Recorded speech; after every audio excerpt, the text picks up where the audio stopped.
Hey guys, welcome back to my another new video.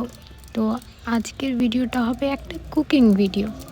তো এই যে দেখতে পাচ্ছ, এটা ছিল আমার হাতে খাসির তেল, এবং প্রেশার কুকারে দেখতে পাচ্ছ ওটা ছিল মটর এবং আলু সেদ্ধ করা, শুধু প্লেন ওয়াটারে। অ্যান্ড দেখতে পাচ্ছ তেল অলরেডি গরম হয়ে গিয়েছে কড়াইয়ে। তারপর আমি দিলাম তেজপাতা, শুকনো লঙ্কা এবং জিরে আর পেঁয়াজটা হালকা যখন ব্রাউন হবে তখন তুমি আদা রসুন পেস্ট দিয়ে সেটাকে ভালো মতো মাখিয়ে নিয়ে তারপর ওতে মশলা অ্যাড করো। হ্যাঁ, কী মশলা লাগবে দেখতে থাকো আগে। তো এখন আমি দেব হলুদ গুঁড়ো, তারপর দেব হচ্ছে শুকনো লঙ্কা গুঁড়ো। যেহেতু আমি সবার প্রথমে জিরে অ্যাড করে দিয়েছি, তাই আমি এখানে আর জিরে গুঁড়ো অ্যাড করব না। তারপর সব মশলা ধীরে ধীরে অ্যাড করে নেব।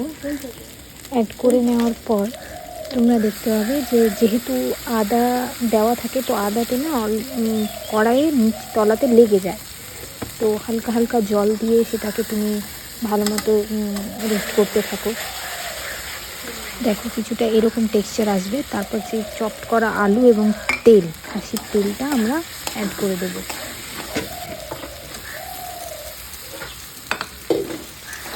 তো এই হলো এখনকার মতো process.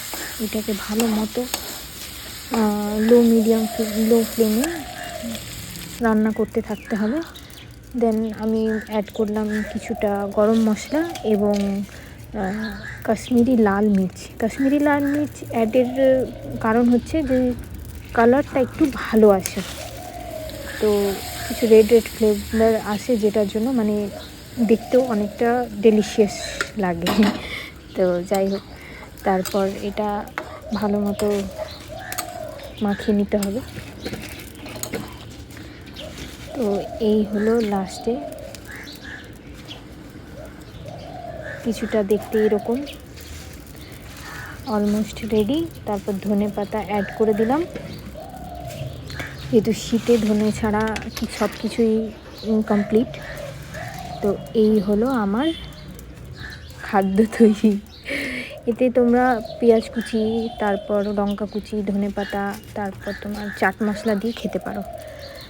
Thank you guys, follow for more, love you.